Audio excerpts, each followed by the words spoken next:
gives me some optimism as we address the question of foreign interference in the election. We know how to work together to address a threat on the internet, both as an industry and working with government. And I think if we bring that same concerted behavior to bear looking at this threat of foreign interference in the election, I think we'll make some progress. Thanks. I ran past my time, but I'll follow up with you more as well on your team. Thanks. Thank you, Senator. Thanks, Mr. Chairman, and thanks to all of you on the panel. Mr. Stretch, last night, 19 major civil rights organizations sent a letter to Facebook which explained their, quote, deep concern regarding ads, pages, and hateful content on your platform used to divide our country, and in particular to promote anti-Muslim, anti-black, anti-immigrant, anti-LGBTQ animus.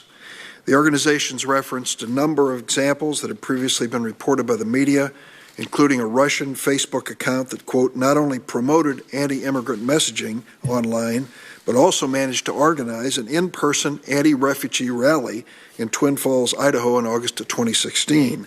The letter also detailed a reported situation in which, quote, Facebook offered its expertise to a bigoted advocacy group by creating a case study testing different video formats and advising on how to enhance the reach of the group's anti-refugee campaign in swing states during the final weeks of the 2016 election. What is your response to this letter? Is it true that Facebook assisted in an anti-Muslim effort? Thank you, Senator, for the question. So let me start by saying that the content that we've produced to this committee and that was run by these fake accounts masquerading as real, authentic identities is vile. And it's vile for precisely the reason you say. It's particularly exploitative insofar as it was directed at groups that have every reason to expect us to protect the authenticity of debate on Facebook. In terms of what we're doing in response, we are reviewing and tightening our ad policies, and there's two particular changes that we're making. One is we are tightening our content guidelines as they apply to ads with respect to violence. So much of the content that is so disturbing involves threats of violence towards communities, and that has no place on Facebook, and it certainly has no place. Regardless of source? Yes, regardless of source. Regardless of source, exactly. We want our ad tools to be used for political discourse, certainly, but we do not want our ad tools to be used to inflame and divide. Well, that's the point I'm trying to get to. Is I read that set of facts to you. The trigger word was a Russian Facebook account, at which point most of us would say, hold the phone. What is Russia doing promoting anti-immigrant, anti-refugee sentiment in the United States? Now take the word Russian out of it. A Facebook account that promotes anti-immigrant, anti-refugee sentiment in the United States. I don't know if you would characterize that as vile. I sure would. These groups would.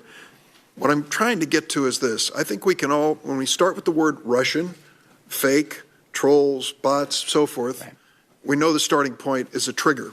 Something needs to be done. The second thing we know is if it includes a reference to a political candidate or a party, then it's in a category 2 of electioneering. I'll let Senator Klobuchar address that issue. I'm sure she will in a moment or two. And then the third question gets into what you characterize in this case as vile content. How are you going to sort this out consistent with the basic values of this country when it comes to freedom of expression? It's a great question. I don't suggest it's easy. We do value personal expression, and when that is the purpose of your service, there is going to be content that is objectionable, even beyond objectionable. Where we're really trying to draw the line is with respect to advertising content and using our tools to promote messages and promote pages. These are all ads. I'm going to stipulate that at the beginning. They're all ads. Yes. They are being purchased to affect an outcome of an election or a voter's sentiment or to mislead voters. I'd like to ask your colleagues to address this as well. Mr. Edgett, what would Twitter say to that question? Those ads have no place on Twitter, and our ads policies actually address those things. So if there's inflammatory content that some even would find to be upsetting, that's not the type of ad we want running on Twitter. We distinguish between organic tweets, which are those that you or I or anyone here today can tweet from their phone or computer, from advertising. Advertising are tweets that are serving to someone who hasn't asked to follow the content, hasn't asked to be a part of that conversation. So we draw a very hard line on making sure advertisements are not inflammatory. I certainly commend you and endorse that, but agree with Senator Sass that when it comes to drawing those lines, it's a challenge for us, and we do it for a living. And I think it'll be a challenge for you as well. Mr. Salgado, would you like to comment on that? I agree that it's a real challenge. We have policies to keep our ads and the high quality, and the proposals we've made and that we'll be implementing around election ad transparency, I think, reflect that as well. Thank you, Mr. Chairman.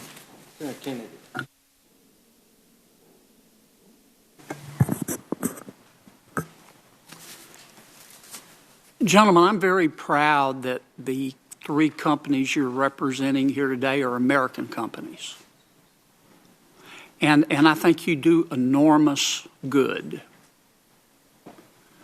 But your power sometimes scares me. Mr. Stretch, how many advertisers does Facebook have? We have approximately 5 million advertisers on a monthly basis, Senator. Did China run ads in the last election cycle that tried to impact our election? Not that I'm aware of, Senator. Not that you're aware of. Did Turkmenistan? No, Senator, not that I'm aware of. We have. How about North Korea? Turn that off. I'm not aware of other foreign actors running the same sort of campaign. How can you be aware? I mean, this is what I mean. You've got 5 million advertisers, and you're going to tell me that you're able to trace the origin of all of those advertisements? If I want to hire a lawyer, if I wanted to hire you when you were in private practice, you have an incredible resume, and say, let's go through about 4 shell corporations. I want to run some ads, and let's go through 4 or 5 shell corporations because I want to hide my identity. You're telling me you have the ability to trace through all of these corporations and find the true identity of every one of your advertisers? You're not telling me that, are you? Senator, the commitment we are making No, sir, I'm just asking about your ability, not commitment. Can you do it today? We're not able to see beyond the activity we see on the platform, the technical signals that we get from an account. Now, we do think that the technical signals we see can be used to help us identify inauthentic behavior. The truth of the matter is, I'm trying to get us down from la-la land here. The truth of the matter is you have 5 million advertisers that change every month, every minute, probably every second. You don't have the ability to know who every one of those advertisers is, do you? Today, right now. Not your commitment. I'm asking about your ability. To your question about seeing essentially behind the platform to understand if there are shell corporations, of course the answer is no. We cannot see behind the activity. Let me ask you something else. If I came to you, I don't mean just to pick on you, but I don't have enough time to do all 3 of you, so you 2 gentlemen get to skate. If I came to you and said, look, I want to buy an ad that everybody sees on Facebook, that's going to be cost prohibitive. Can we agree on that? That's likely the case, Senator, yes. So I've got to narrow it down. And you can help me narrow it down because that's your business model. You collect data and lease it out to companies who use that data to sell people products, services, and candidates. Isn't that basically your business model? Senator, we do provide targeted advertising. We don't actually share the data of individuals with advertisers. Do you have a profile on me? Senator, if you're a Facebook user, we would permit you to be targeted with an advertisement based on your characteristics and your likes, along with other people who share similar Well, let me put it characteristics. another way. Let's suppose your CEO came to you, not you, but somebody who could do it in your company, maybe you could, and said, I want to know everything we can find out about Senator Graham. I want to know the movies he likes. I want to know the bars he goes to. I want to know who his friends are. I want to know what schools he went to. You could do that, couldn't you? So, and I want to be, it is a very good question. You can do that, though, can't you? The answer is absolutely not. We have limitations in place on our ability to No, review I'm the not personal asking about your rules. I'm saying you have the ability to do that, don't you? Again, Senator, the answer is no. We're not You able can't put to. a name to a face to a piece of data? You're telling me that? So we have designed our systems to prevent exactly that, to protect the privacy of our users. I understand, Senator. but That's you can get around that to find that identity, can't you? No, Senator, I cannot. That's your testimony under oath. Yes, it is. Okay. So I'm about out of time. I'm going to take one more minute, or one more 30 seconds. Are you a media, let me ask Google this to be fair. Are you a media company or a neutral technology platform? We're a technology platform primarily. That's what I thought you'd say. Yeah. You don't think you're one of the largest newspaper in 92 countries? We're not a newspaper. We're a platform for sharing of information that can include news from sources such as newspapers. Isn't that what newspapers do? This is a platform from which news can be read from news sources. I'm way over. Thank you, Mr. Chairman. Thank you very much, Mr. Chairman. I'm not going to ask what bar you go to. Don't be concerned. Thank you to both of you for this important hearing. So I come at this just with this simple idea that our democracy was formed to be self-governing, and that means we don't want foreign entities influencing decisions that our citizens make, and they have a right of freedom to make their own decisions, and I think that was interfered with by influence by Russians and also by others when there's no rules in place to tell us where these ads, paid ads, are coming from. And so I do appreciate the efforts from these companies, but I don't think it's enough. We're going to have a patchwork of ads from different companies. Some won't be doing any, some will be doing one thing, another will be doing another. And we wouldn't have actual enforcement, and management can change, and decisions changes. And so that's why I think it's very important that we have the same rules of the road for these issue ads as well as candidate ads that we have for TV, radio, and print. It's that simple, and that is the bill that Senator Warner and I have, and that Senator McCain is our co-sponsor, and we're very pleased with that, and he looks at this as a national security issue. So my first question is simply, will you support our bill? Mr. Stretch. Thank you, Senator, for the question. So first, we're not waiting for legislation, as I explained earlier. Just if you could just answer that, if you will support our bill, and if not, why not? Well, we've drawn on much of what's in the bill that to inform our announcement on Friday related to ads transparency and disclosure obligations, and we stand ready to work with you and your co-sponsors on that legislation going forward. Mr. Edgett from Twitter. The same goes for Twitter. Yeah, we certainly support the goals of the legislation and would like to work through the nuances to make it work for all of us. Okay, because just to clarify, while you are taking responsibility for a lot of what's happened here and trying to make some changes, there wouldn't be an outside enforcer of any of your policies, right? It'll just be you. Is that true? Is that? Not you personally, but your companies. Okay. Can someone answer? Sorry. That's correct. Okay. And also, no one has said yet that they will include issue ads, right? And that is what we've just heard from Mr. Stretch. 90% of the Russian paid political ads were issue ads. And as you know, somehow the radio station in Thief River Falls, Minnesota, is able to figure out what an issue ad is under the federal guidelines. And I would just hope that your companies could do that, because the way our election system works is that campaigns are able to see each other's ads, and also the journalists and the public are able to see the ads. So that has been a stumbling block so far. And so is this a problem that you're not going to be able to figure out those rules like TV, broadcast, and radio? And I'm just trying to understand that. So as we announced last week, SU ads are sort of a 2.0 or next version for us, and something that we're thinking hard about how to operationalize and what rules to put around it, and to determine what is an issue ad on a platform like ours versus what's an ad unrelated to an election. So we're thinking hard about that. We don't have anything to announce today, but we're hoping to announce something soon. Okay.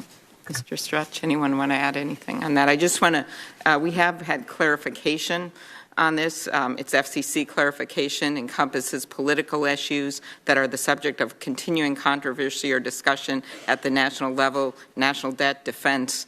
And we just haven't, people see ads all the time on energy, they see ads on immigration policy, on all kinds of things, and they're able to just simply, we see disclaimers of who's paying for them, and we know where they're running. And that's what we're trying to get at here, because as brilliant as your companies are, and they are incredibly brilliant, and they have employed so many people, we happen to believe that if you make these things public, which is the goals of your companies, is to share information, you're going to have other sets of eyes that are able to look at those ads. So I want you to look at it from that perspective.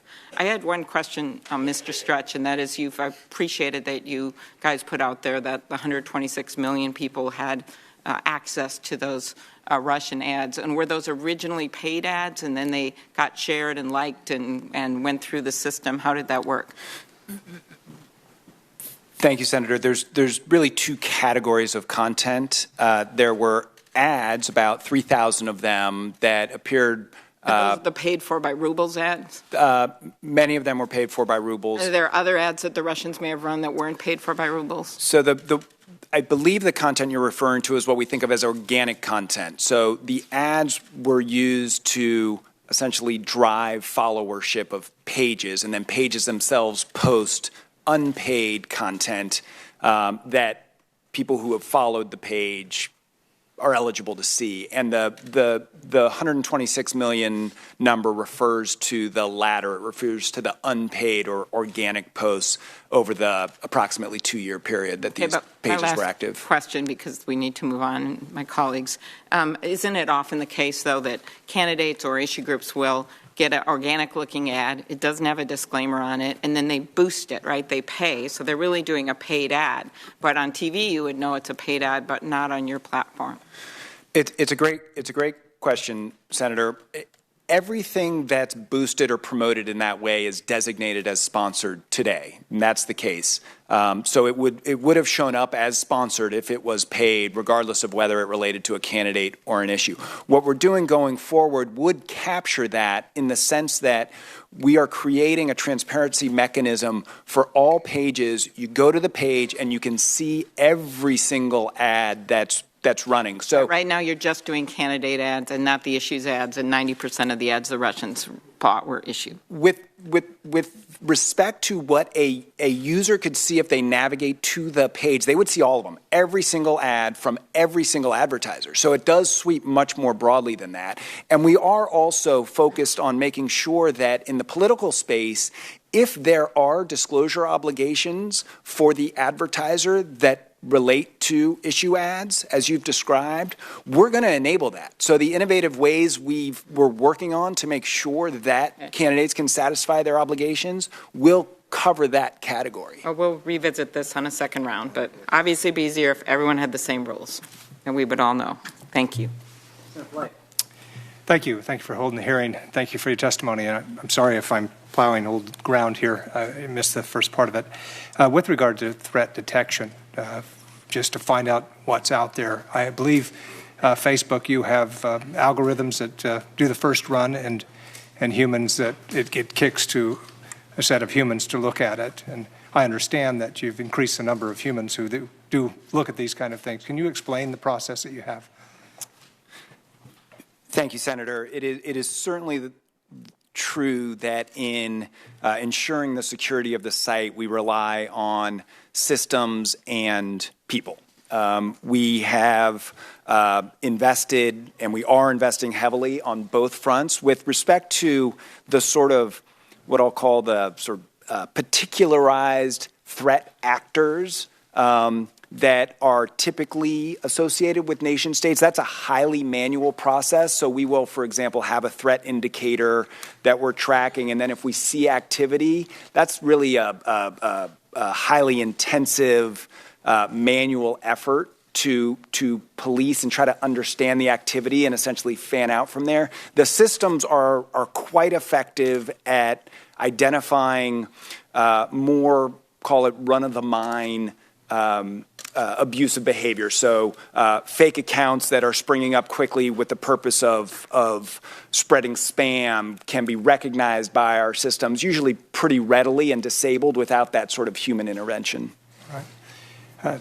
What's Twitter's policy there? How does that differ? Same kind of thing, algorithms, and then kicks it to a human set? That's right. We're very focused on the behavior of the account and a lot of the signals we can see sort of behind the public-facing platform. So we look at activity, like Mr. Stretch said, that looks very apparent, not very opposite of what a natural person would be doing, signing up for a lot of accounts within seconds, you know, liking or retweeting a lot of things within seconds. And that's where we can identify a lot of this automated activity and take it off our platform. Mr. Salgado? The same is true. The desire is to move as much of this as we can because of the scale we operate at to machine learning. Over time, it gets smarter. We get new signals. We educate the automated portion of the process so that it's faster and higher quality. But we always have human review on the other side of it to handle the issues that are novel or where there's some gray area. Does it, obviously, you've undertaken these means without, all three of you, without government telling you you have to do it. Is there a business model that says, let's take care of this? Is it in your economic interest to take care of this, all of you? Starting with Facebook. Senator, we believe that authenticity is really a cornerstone of what we do, and preventing the platform from being used for abuse is our responsibility, and we're committed to meeting that responsibility. Twitter? Absolutely the same at Twitter. We believe that we shouldn't have automated malicious actors on the platform. It's a bad experience for the user, if you ask about the business case.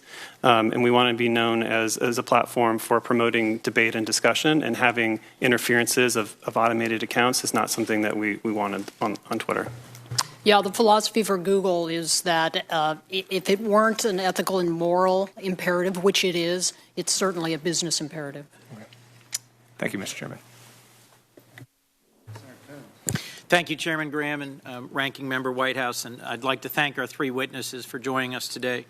I think what you've presented today is truly troubling evidence of the scope and reach of Russia's interference in our last election, and the ways in which Americans who typically expect to know when they're consuming a political advertisement were misled, and what are very troubling, slow, halting steps by your otherwise compelling and innovative companies to come forward and to work with us and to help us understand the scope and consequence of this. Mr. Stretch, let me start, if I could, with a political ad from Facebook. This is an ad that was run on Facebook in May of 2016, a key moment in the primary campaigns of both Hillary Clinton and Donald Trump, when both were closing in on the nomination.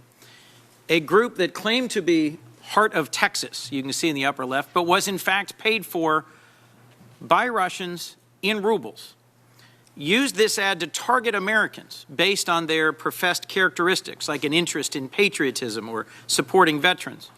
The ad claims that Hillary Clinton is, quote, only one politician except Barack Obama who is despised by the overwhelming majority of American veterans. And it says if Clinton were elected president, the, quote, army should be withdrawn from her control according to amendments to the Constitution. This ad is nothing short of the Russian government directly interfering in our elections, lying to American citizens, duping folks who believe they are joining and supporting a group that is about veterans and based in Texas, when in fact it's paid for in rubles by Russians. Should Facebook be allowed to be a platform that foreign adversaries can use to run political ads, sir? Senator, that advertisement has no place on Facebook, and we are committed to preventing that sort of behavior from occurring again on our platform. It's something we take incredibly seriously. I think you're right to surface it. It's upsetting. It makes me angry. It makes everybody who works at the company angry. When I said we are doubling our teams from 10,000 to 20,000 in order to address safety and security on Facebook, that's exactly the sort of thing I'm talking about. Mr. Stretch, thank you for that answer. Let me show you another example. There's been a lot of attention on ads, but I think we also ought to focus on events. Russians also used Facebook to make up and promote political events. A group called Being Patriotic, see the upper left, shared their event, a Miners for Trump rally, to users in Pennsylvania. But again, this political event was in fact a fraud, organized, funded, and supported by Russians. Russians trying to influence our election duped Americans in Pennsylvania into coming to an event that was nothing but a fake. Help me understand, if I might, Mr. Stretch. You've said that these things are vile and upsetting and cynical, and that you take responsibility for changing. Yet I'm concerned that we are now nearly a year after the election. 10 months after the election, September 6th, Facebook acknowledged $100,000 worth of ads were bought by a Russian company linked to the Kremlin, amounting to about 3,000 ads. But if I understand your testimony here today, it's that 80,000 posts by the Russian-linked Internet Research Agency were seen by 29 million Americans and may have reached an estimated 126 million people. Why has it taken Facebook 11 months to come forward and help us understand the scope of this problem, see it clearly for the problem it is, and begin to work in a responsible legislative way to address it when former President Obama cautioned your CEO literally 9 days after the election last November that this was a big problem and Facebook needed to come forward? Thank you, Senator. I appreciate the question. The one clarification: when President Obama and Mr. Zuckerberg met and spoke, they were speaking about fake news generally. There was no discussion of foreign interference. But I think your larger point around our efforts to investigate and understand what we now see as a sophisticated and systemic effort to interfere in the election is one I do want to address. We actually published a white paper in April of 2017 that detailed our findings to that point. When the Office of the Director of National Intelligence issued its assessment in January, we weren't sitting around. Our threat intelligence team, which I mentioned earlier, had been looking at what we could learn from the 2016 election, and on the basis of that assessment, which we saw in January, started looking hard at the question of disinformation on Facebook and identified a number of practices that we thought would be helpful for the industry to be aware of and for the public to be aware of. So we publicly issued that white paper in April. Now, as you roll the clock forward and we continued our investigation, we did further analysis, and we did then discover the ads associated with the Internet Research Agency. And at that moment, we brought those advertisements and our learnings to Congress. We issued a public blog post telling the public what we had found, and we committed to continuing our investigation and continuing to commit to share what we learned with Congress. And I'd like to make one additional point, if I may. On that content that you've exhibited, what to me is so interesting about that is it reflects the sophistication, in my view, of what we're dealing with. So this is not just an online attack. This is an online attack that affects multiple companies, multiple platforms, and it's also paired to offline activity. This is a national security issue, and it's one that we are taking very seriously. I know my colleagues here are taking very seriously, and we do need to work together to make sure we understand the scope of the threat, and we need to continue to work with law enforcement to make sure we're sharing information and expertise to really address this thoroughly. I appreciate your response to my questions, and I'm grateful to Senators Graham and Whitehouse for today's hearing, to Senator Klobuchar for her leadership in putting forward legislation to try and tackle this significant challenge. But gentlemen, I wish we had the executives of your three companies before us today, and I look forward to hearing in more concrete ways the steps your organizations are taking to address these very real threats to our democracy. Thank you. For members' information, I think there are two votes. One just started, so we're just going to keep marching on here and just take turns voting. And Senator Cruz. Thank you, Mr. Chairman. Welcome. I appreciate each of you coming and testifying today. You know, I recognize that a lot of folks in the media are, and even some members of this committee, are praising your companies for taking active steps to police some of the content on your sites. But I have to note that doing so raises troublesome concerns at the same time,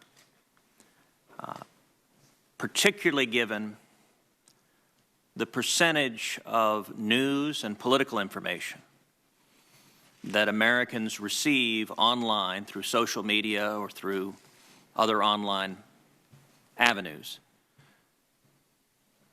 The prospect of Silicon Valley companies actively censoring the speech or the news content is troubling to anyone who cares about a democratic process with a robust First Amendment. Take one example, which is Google. In December of 2015, a professor at Northwestern University conducted a study analyzing Google search results. He searched for the names of all 16 presidential candidates at the time and discovered that Democrats on average had 7 favorable search results among Google's top 10, and Republican candidates had 5.9 positive articles. And indeed, of the major candidates at the time, Hillary Clinton had 5 positive search results and only 1 negative on the first page. Donald Trump had 4 positive and 3 negative search results on the first page. Bernie Sanders had 9 positive results without a single negative result on the first page. And a final candidate, the junior senator from Texas, had a total of 0 positive results on the first page.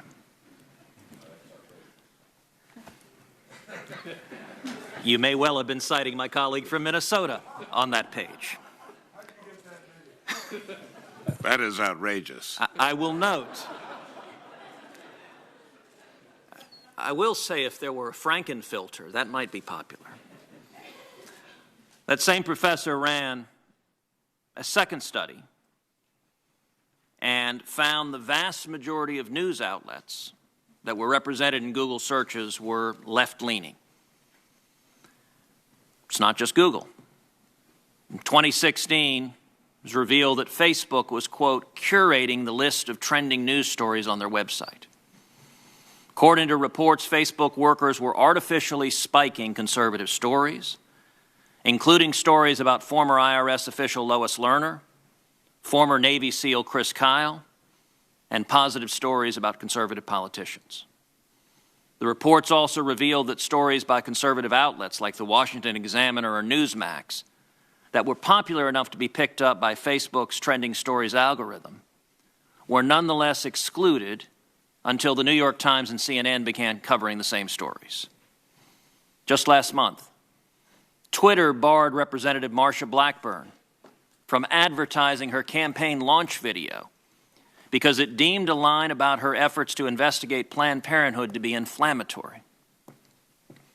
The Susan B. Anthony list recently had a video advertisement against a political candidate blocked on Twitter because it referred to partial birth abortion as being akin to infanticide. Now, those are all political positions that people can take in our democratic society.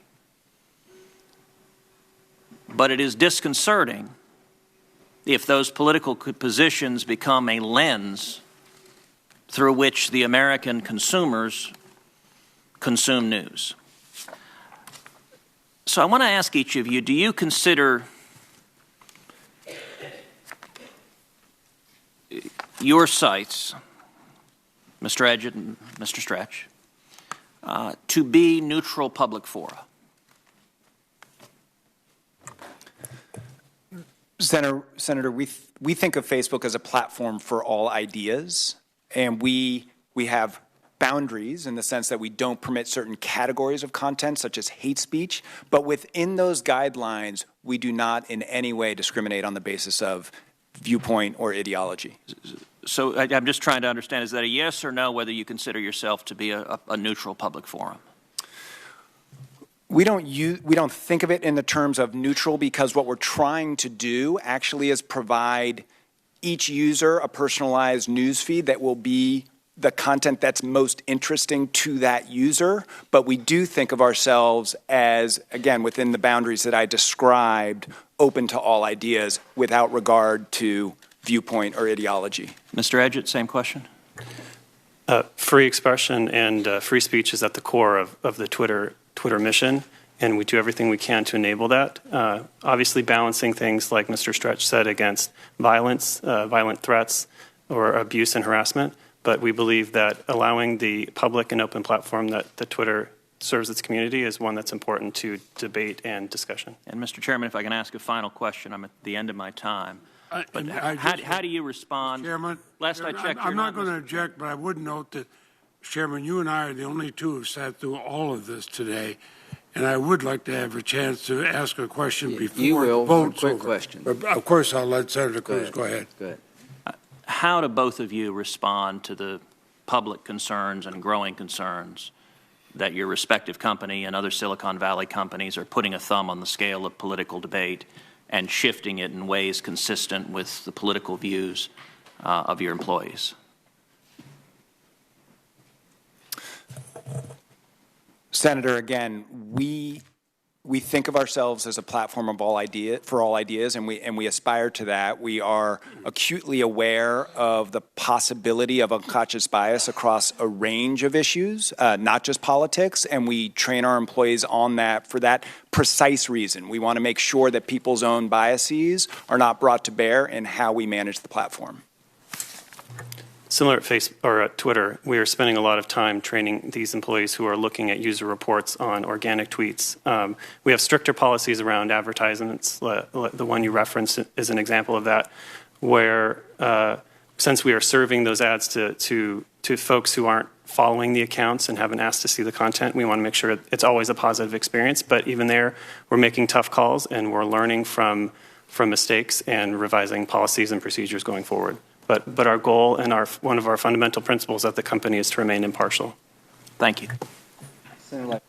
Chairman, as I said, you and I are the only two that sat through all of this, and I must admit, with all due respect to all of your companies, I hear a lot of Johnny-come-latelys. There's a lot that I think you could have done earlier. I suspect that your advertising department has watched the profits go up, and I wish they'd spent some of those profits earlier at looking at what the content was. And I do know that we have to be very careful not to be censors, but I'll start with you, Mr. Stretch. We know that an estimated 126 million people, as one other witness said, were exposed to misinformation posted by Russia's Internet Research Agency on Facebook. The vast majority of this was not associated with advertisement. It's free Russian propaganda that is spread like wildfire. Now, let me show you.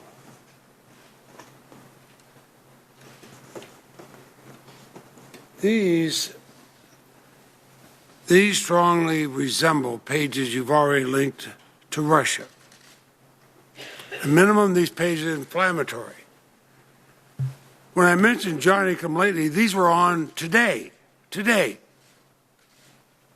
And it's a problem. Now, can you tell me with certainty that none of these pages were created by Russian-linked organizations? They're very similar to some we've seen before.